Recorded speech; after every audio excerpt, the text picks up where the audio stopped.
nderuar televizionist, përshëndetje. Unë jam Flutur Akasa dhe do të jemi bashkë në këtë edicion informativ këtu në Drita Televizion. Ju njohim me zhvillimet e ditës. Grupi parlamentar i Partisë Demokratike ka depozituar në kuvend një kërkesë për shkarkimin nga detyrat të presidentit të Republikës Bajram Begaj, duke përmendur 7 shkelje kushtetuese, përfshirë dekretimin e ligjeve dhe akuzat për konflikt interesi. Shumica e Partisë Socialiste përmes Taulan Ballës reagoi duke theksuar se presidenti nuk do të shkarkohet.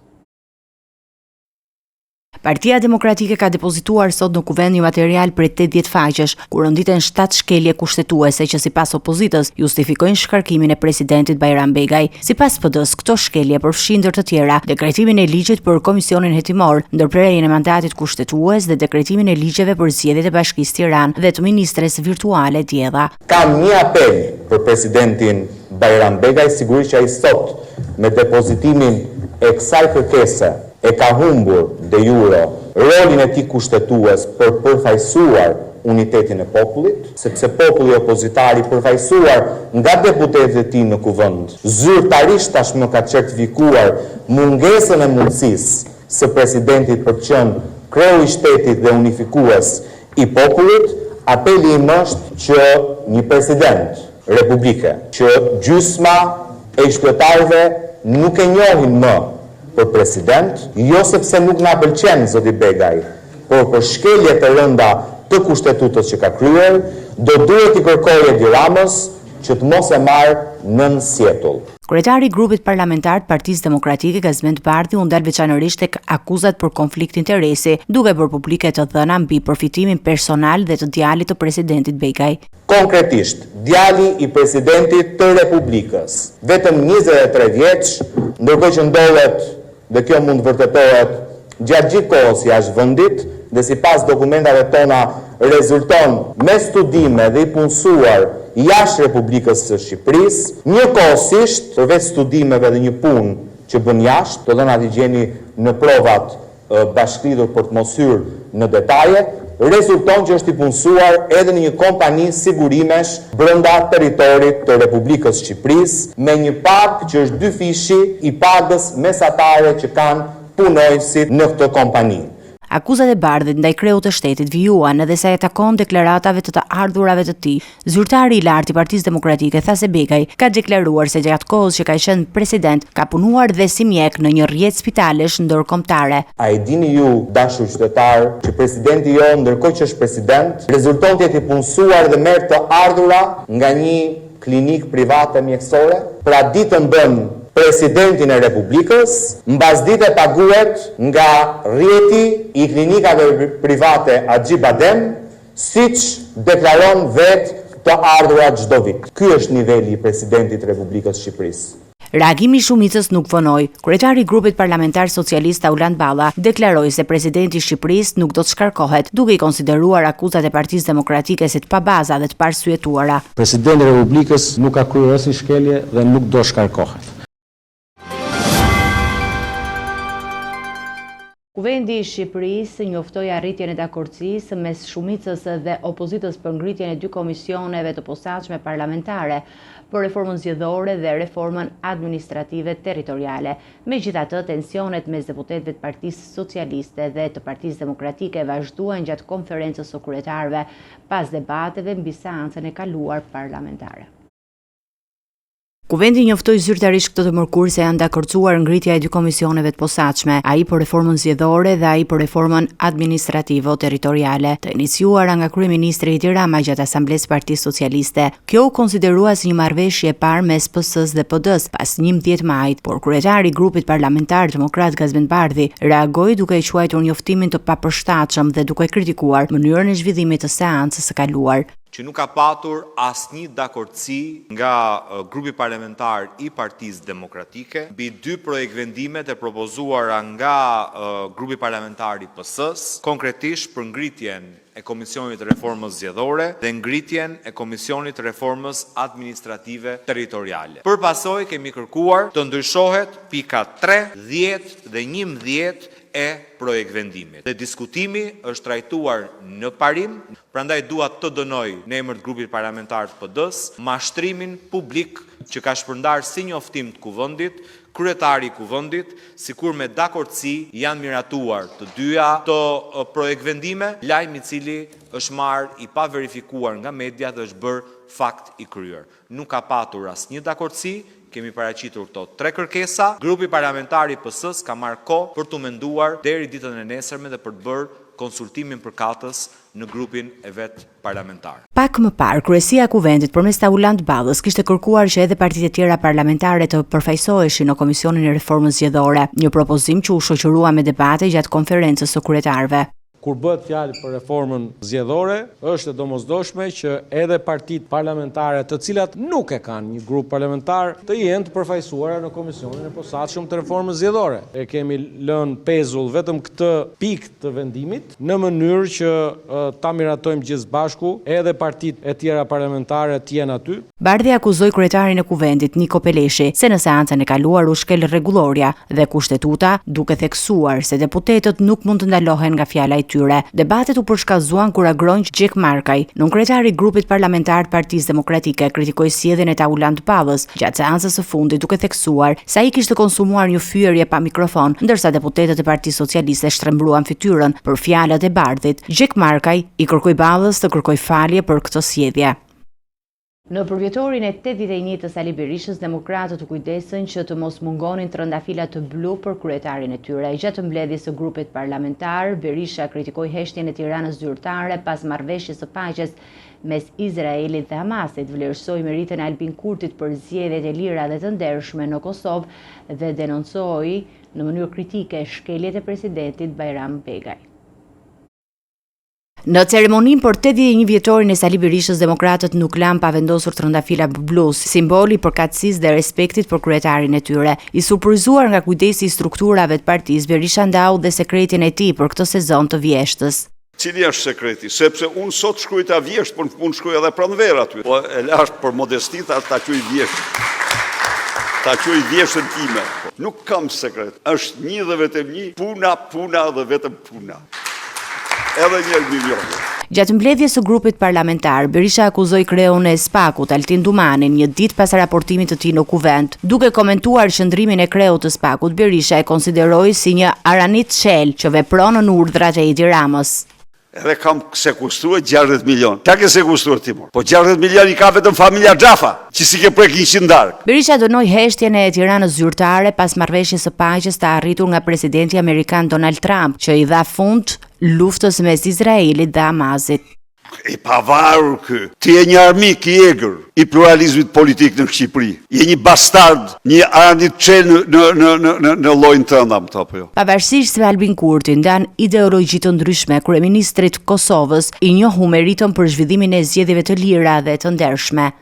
Këta heshtin në një akt jashtëzakonisht domethënës dhe absurd. Flet për një qëndrim të qartë, identik me të Teheranit dhe të Koreas Veriut. Mesazhi i Kosovës është i kushtrim për ne, është i kushtrim. Qeverisja e Kosovë dilte 3 herë më afër qeverisjes demokratike europiane se sa Shqipëria. 3 herë më afër. Qeverisja e një vendi që ka 7-18 vite pavarësi, krahasuar me një vend që ka 100 sa vite pavarësi. Demokratët kërkuan më herët shkarkimin e presidentit, shkeljet e të cilët i dënoi nga mbledhja e grupit të vet edhe Sali Berisha. Ne kërkojmë që ai Rusmajli ti nuk mund të jetë në kas, nuk mund të paguhet në kas, sepse nuk e lejon ligji. Po urdhoni.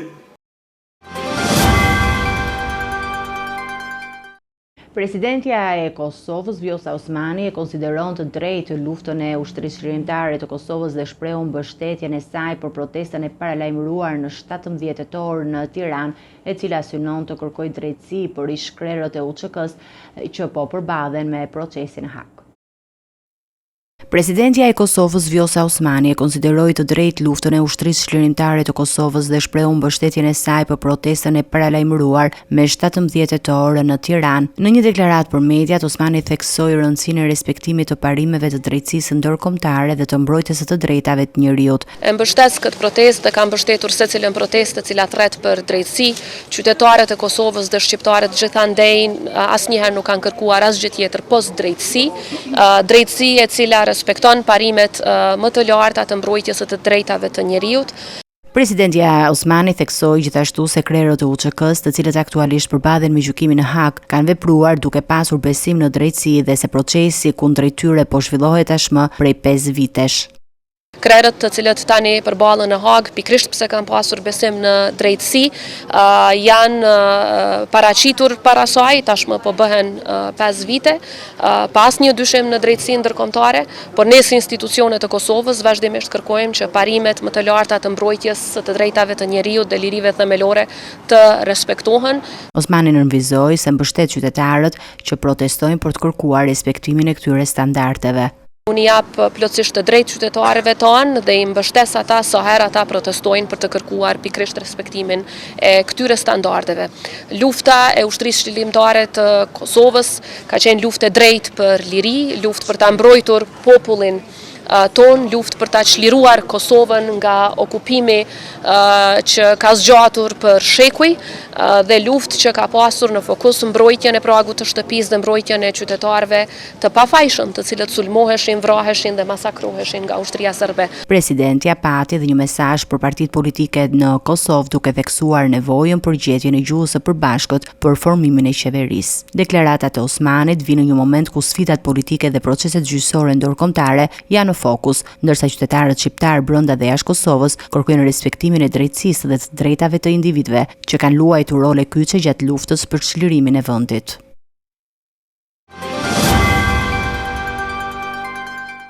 Gjykata e posaçme kundër korrupsionit dhe krimit të organizuar ka vendosur të vazhdojë masën e sigurisë, arrest me burg për Dritan Shkëmbi, një nga dyshuarit kryesor në atentatin e 1 nëntori 2019. Ngjarja shkaktoi plagosjen e ish prokurorit Arjan Doj dhe të tjerëve, ndërsa shoferi i prokurorit humbi jetën duke lënë pas një histori kriminale të ndërlikuar që SPAK po heton intensivisht.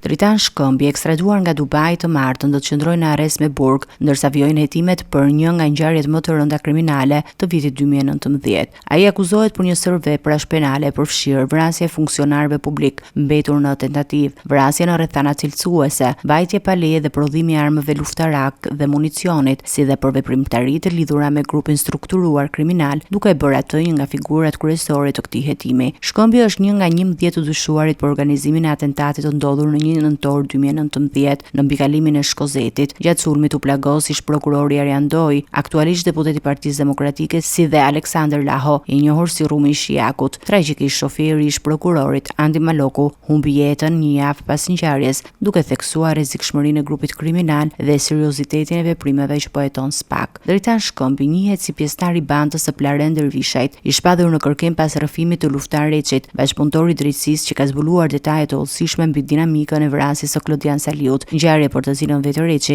ka marrë pjesë, duke treguar për fshirjen e grupeve kriminale të strukturuara dhe lidhjet e tyre me individ të shumt. Gjykata e posaçme vendosi vijimin e masës së sigurisë arrest me burg për Shkëmbin, duke argumentuar rrezikun e arratisjes dhe gravitetin e veprave të kryera. Materialet procedurale janë referuar pranë SPAK-ut, ku hetimet do të vazhdojnë për të zbardhur rolet e të gjithë pjesëmarrësve, për të dokumentuar lidhjet kriminale dhe për të siguruar që drejtësia të vihet plotësisht në vend. Hetimet e SPAK-ut nuk fokusohen vetëm tek ekzekutimi i atentatit, por edhe tek rrjetet kriminale të lidhura si dhe armët e përdorura në sulm, duke përfshirë municion dhe armë luftarake të mbajtura pa leje. Ky rast përfaqëson një nga hetimet më komplekse të kryera nga institucionet e drejtësisë në Shqipëri për veprimtari kriminale të strukturuara dhe pasojat e tyre në Shqipëri. Në këtë kontekst, vendimi për të mbajtur Shkëmbin në burg është një masë preventive dhe një sinjal i qartë për publikun dhe për grupet kriminale se drejtësia nuk do të tolerojë veprime të tilla, ndërsa procesi i hetimit do të vazhdojë deri në zbardhjen e plotë të ngjarjes dhe ndëshkimin e të gjithë të përfshirëve.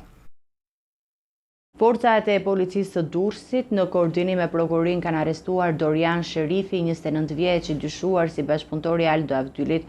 Sherifi ka ofruar banesë me qira në Tiranë, ku Avdyli qëndronte duke u fshehur nga autoritetet. Në banesën e siguruar janë sekuestruar armë zjarri dhe municion luftarak. Policia e Durrësit në kuadër të një operacioni të forcës operacionale dhe me mbështetjen e prokurorisë ka finalizuar një hetim që ka çuar në arrestimin e Dorian Sherifit, 29 vjeç, banues në Shijak, i dyshuar si bashkëpunëtor i Aldo Avdylit. Sherifi ka ofruar një banesë me qira në Tiranë, ku Avdyli fshihej nga organet e drejtësisë. Gjatë kontrollit të banesës, policia gjeti dhe sekuestroi një armë zjarri, pistolet dhe municion luftarak, duke shtuar provat ndaj Sherifit për përkrahjet e autorit të krimit. Paralelisht, Aldo Avdyli, i njohur dhe me emrin Elidon Avdyli, 30 vjeç, u arrestua një apartament pranë kopshtit zoologjik në Tiranë. Ai akuzohet si organizator dhe bashkëdrejtues i grupit kriminal të themeluar nga xhaxhai i tij Astrit Avdyli dhe si njeriu kyç në ekzekutimin e Edmir Brekut, ngjarje ndodhur në vitin 2021 në Durrës. Avdyli përballet me akuzat për vrasje me paramendim, kryer për akmarrje, pastrim të produkteve të veprës penale ose veprimtarisë kriminale në kuadër të grupit të strukturuar kriminal, mbajtje pa leje dhe prodhim të armëve shpërthyese dhe municionit. Hetimet tregojnë se grupi kriminal i Avdylajve vepronte me metoda të strukturuara dhe kishte shpërndarje detyrash ku secili antar kishte një rol të qartë në aktivitetin kriminal. Arrestimet e fundit synojnë shkatrimin e bazës operative të këtij grupi dhe sekuestrimin e armëve të rrezikshme në qarkullim. Gjykata e Tiranës shpalli fajtor Arsen Muskurtin për vrasjen e të vëllait dhe kunatës Dritan dhe Nora Muskurti, ngjarje që tronditi opinionin publik në gusht të vitit 2022. Ai u dënua me burgim të përjetshëm plus 7 vite shtesë për armbajtje pa leje. Gjykata e Tiranës shpalli fajtor Arsen Muskurtin për vrasjen e të vëllait dhe të kunatës Dritan dhe Nora Muskurti. Ngjarja ndodhi mesditën e 30 gushtit të vitit 2022, ku Arsen Muskurti hyri armatosur në agjencinë turistike, e cila ishte në pronësi të vëllait të tij Dritan Muskurti. Ai qelloi për vdekje Dritanin dhe kunatën Norën, duke shkaktuar një tronditje të madhe në komunitetin lokal dhe një situatë paniku mes klientëve dhe punonjësve të agjencisë. Hetimet e prokurorisë zbuluan se motivi i ngjarjes ishte një konflikt i gjatë familjar i cili kishte nisur që nga viti 2017. Arsen Muskurti deklaroi përpara hetuesve arsyet problematike të vazhdueshme me të vëllain, të cilin e akuzon se shantazhonte jo vetëm atë, por edhe prindërit e tyre. Me Dritanin dhe Norën kanë pasur problematika të vazhdueshme që për vitin 2017, sepse ai nuk pranonte të jepte llogari dhe shpesh më kërcënonte. Për këtë shkak, kanë bërë edhe kallëzim në komisariat. Sipas hetimeve, dita e ngjarjes përkonte me një fletë thirrje nga gjykata që kishte mbërritur Arsen Muskurtit, pasi Dritan Muskurti kishte kërkuar urdhër mbrojtje ndaj tij. Konflikti i dy vëllezërve kishte përfshirë edhe mosmarrveshjet financiare, për të cilat Muskurti pretendonte se ishte mashtruar nga i vëllai. Në ekspertimin e disa firmave dhe dokumenteve të lidhura me paratë pretenduara, pas krimit autori u largua nga vendngjarja në Këmbë Dhuaratis për disa orë, derisa u kap nga policia e kryeqytetit. Gjatë kontrollit në vendngjarjet banesës së tij, policia gjeti armë zjarri, municion dhe mjete për armbajtje pa leje, të cilat u sekuestruan si provë shtesë. Gjykata vendosi dënim me burgim të përjetshëm, e cila do të fillojë nga data e arrestimit me 30 gusht 2022 dhe do të kryhet në një institucion të sigurisë së lartë, duke reflektuar rrezikshmërinë e veprës dhe autorit. Policia e shtetit ka finalizuar me sukses operacionin për zbardhjen e një tentative gabitjeje të ndodhur në fund të gushtit në Shkodër. Në pranga ka rënë autori kryesor Fation Bruçi, një person me precedent të shumë penal, si dhe 2 bashkëpunëtorë të tij që e ndihmuan të fshihej në Tiranë pas ngjarjes. Pas një hetimi disa javor, policia ka arritur të arrestojë autorin e tentativës së grabitjes në një argjendari në Shkodër. Ngjarja ndodhur në 29 gusht 2025 në lagjen Vasil Shanto. Në pranga ka përfunduar shtitasi Fation Bruçi, i njohur edhe me variantin alias Fation Bruçi, i cili konsiderohet person me rrezikshmëri të lartë shoqërore dhe me të kaluar të ngarkuar kriminale. Gjatë operacionit, forcat e policisë arrestuan dhe 2 bashkëpunëtorët e tij, Jonathan Deliu dhe Enri Elezi, të cilët u kapën në lagjen 5 Maj në Tiranë, ndërsa lëviznin me një automjet tip Audi. Hetimet tregojnë se të dy kishin ndihmuar autorin kryesor në fshehjen e gjurmëve pas ngjarjes, për çka akuzohet për veprën penale për krahje autorit të krimit. Në momentin e arrestimit, policia gjeti dhe sekuestroi një sasi lëndë narkotike dhe ojë kanabis sativa, ndërsa kontrolli në banesën që Bruçi kishte marrë me qira në Tiranë zbuloi një armë zjarri, pistolet pa leje, 2 maska silikoni, municion luftarak, 3 pajisje të ngrirjes së drogës dhe $550 të falsifikuara. Po ashtu sekuestruan 2 automjete dhe një telefon celular. Dyshohet substanca janë përdorur për veprimtari kriminale. Sipas dosjes hetimore, me 29 gusht 2025, Bruçi, maskuar me skafandër dhe armatosur, tentoi të grabiste një argjendari në Shkodër, por ndërhyri në kohë pronari i dyqanit dhe policia duke shmangur grabitjen. Në përfundim të veprimeve procedurale, gjykata e Shkodrës caktoi masën e arrest me burg për Fation Bruçin, i cili do të përballet me akuzat për vjedhje me armë, mbetur në tentativë dhe armbajtje pa leje. Materialet janë referuar tashmë në prokurorin e Shkodrës, që kanë nisur hetime të theduara për zbardhjen e plotë ngjarjes dhe të rrjetit të bashkëpunëtorëve të mundshëm. Policia e Lezhës ka finalizuar fazën e dytë të operacionit të koduar Mirdita duke goditur një tjetër grup të përfshirë në kultivimin dhe tregtimin e lëndëve narkotike. 3 persona janë arrestuar, mes tyre 2 vëllezër, ndërsa u sekuestrua një sasi e konsiderueshme kanabisi dhe mjete të përdorura për transport e komunikim. Strukturat e policisë së shtetit në qarkun e Lezhës kanë zhvilluar fazën e dytë të operacionit të koduar Mirdita, që synon goditjen e grupeve kriminale të angazhuara në kultivimin, përpunimin dhe tregtimin e lëndëve narkotike. Si rezultati i hetimeve të vazhdueshme në bashkëpunim me prokurinë, janë arrestuar 3 persona, 2 prej të cilëve vëllezër, të dyshuar si bashkëpunëtor të një grupi të goditur një javë më parë gjatë fazës së parë të operacionit. Gjatë kontrolleve në zonën e fshatit Shëngjergjë në Mirdit, policia ka zbuluar një sasi prej rreth 40 kilogramësh lëndë narkotike dhe ojë kanabis sativa që ndodhet në proces tharje pra një banese të braktisur. Po ashtu janë sekuestruar 4 automjete dhe 5 telefona celular, të cilët dyshohet se përdoreshin për transportin dhe koordinimin e aktivitetit kriminal. Sipas të dhënave zyrtare, të arrestuarit dyshohet se vepronin në bashkëpunim me personat i ndaluar gjatë fazës së parë të operacionit, ku sekuestruan 33.7 kg kanabis dhe u azgjësuan 220 bimë narkotike në fshatin Shtuf. Hetimet kanë zbuluar se rrjeti kriminal kishte krijuar një sistem të mirë organizuar për kultivimin dhe përpunimin e lëndëve narkotike, të cilët më pas përdoreshin për tregti brenda dhe jashtë vendit. Policia e Lezhës deklaroi se operacioni është ende në zhvillim, ndërsa vijojnë hetimet për identifikimin dhe arrestimin e personave të tjerë të përfshirë në këtë veprimtari kriminale. Rreth 200 punonjës të kompanisë Bankers Petroleum në Marinzë kanë protestuar para zyrave të kompanisë, ndërsa 10 prej tyre ka nisur tashmë një grevurie.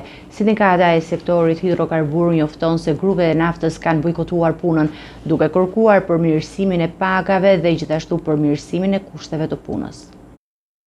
Mëngjesin e së mërkurës, punonjës të kompanisë Bankers Petroleum në Marinas nisën një grevurie në shenjë pa kënaqësie por politikën e pagave dhe mungesën e rishikimeve financiare për më shumë se një dekadë. Sipas kryetarit të sindikatës të sektorit hidrokarbur, Dritan Shahu, 10 naftëtar janë futur në grevurie në një nga zyrat e sindikatës, ndërsa grupet e tjera të punonjësve kanë bojkotuar punën në impiantet e kompanisë. Punonjësit deklaruan se nga viti 2015 nuk kanë pasur asnjë rritje page, ndërkohë që kushtet e punës nuk janë përmirësuar dhe kërkesat e tyre për dialog me kompaninë nuk janë marrë parasysh. Shahu paralajmëroi se të njëjtën do të bashkohen grevës edhe punonjës të tjerë, duke theksuar se kjo është një masë e domosdoshme për të tërhequr vëmendjen e kompanisë dhe për të arritur një marrëveshje të drejtë. Kjo grevurie është pjesë e një tensioni më të gjerë mes punonjësve dhe kompanisë të naftës në Shqipëri, ku kërkesat kryesore janë rishikimi i pagave, sigurimi i kushteve më të mira të punës dhe respektimi të drejtave të punonjësve. Policia dhe autoritetet lokale po monitorojnë situatën,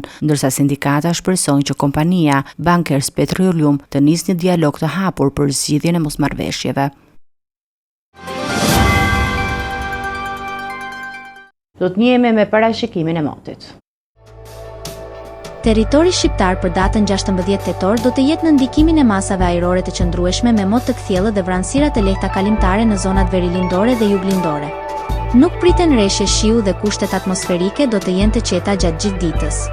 Temperatura minimale pritet të zbresë deri në 7 gradë Celsius, ndërsa ajo maksimale do të arrijë deri në 23 gradë Celsius në zonat e ulta dhe qendrore. Gjatë ditës pritet të ketë rreth 7 deri në 8 orë diell.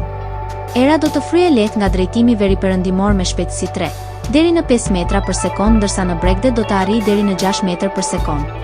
Deti do të ketë dallgëzim të ulët deri mesatar rreth 1 deri në 2 ballë.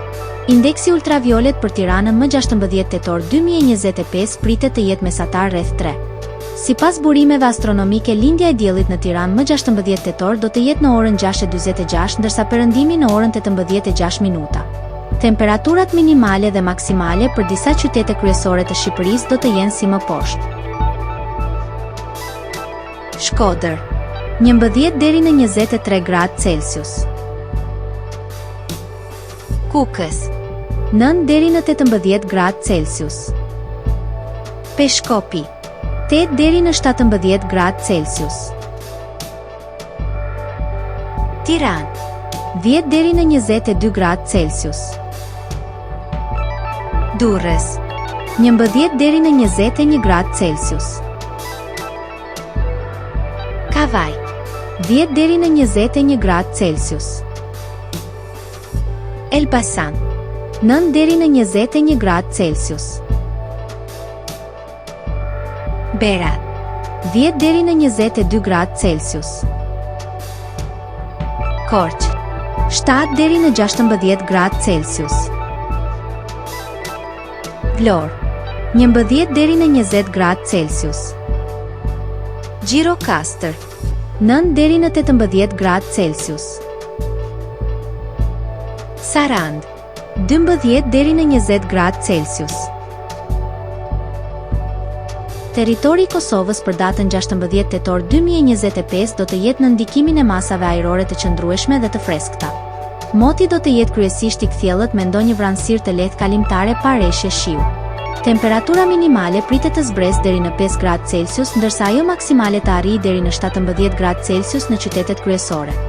Era do të fryejë lehtë nga drejtimi verior me shpejtësi 2 deri në 4 metra për sekond. Indeksi ultraviolet për Prishtinën më 16 tetor 2025 pritet të jetë i ulët rreth 2. Sipas burimeve astronomike, lindja e diellit në Prishtinë më 16 tetor do të jetë në orën 6:43, ndërsa perëndimi në orën 17:59 minuta. Temperaturat minimale dhe maksimale për disa qytete kryesore të Kosovës do të jenë si më poshtë. Mitrovica 5 deri në 16 gradë Celsius. Podujev 5 deri në 16 gradë Celsius. Skënderaj 5 deri në 16 gradë Celsius. Pej 6 deri në 17 gradë Celsius. Prishtinë 5 deri në 17 gradë Celsius. Gjakov 6 deri në 17 gradë Celsius. Malishev 5 deri në 16 gradë Celsius. Gjilan 5 deri në 16 gradë Celsius. Ferizaj 5 deri në 16 gradë Celsius. Kaçanik 5 deri në 16 gradë Celsius. Suhare 6 deri në 17 gradë Celsius. Prizren 6 deri në 17 gradë Celsius. Të nderuar teleshikues, ishte gjithçka e përgatitur në këtë edicion informativ. Për më shumë zhvillime, klikoni në faqen tonë zyrtare drita.tv. Mund na ndiqni edhe në rrjetet sociale, Facebook, Instagram, YouTube, ku jemi me përditësime në çdo kohë. Vazhdoni të qëndroni në shoqërinë e programacionit Drita Televizion, bashkë me Ruta Kofshim.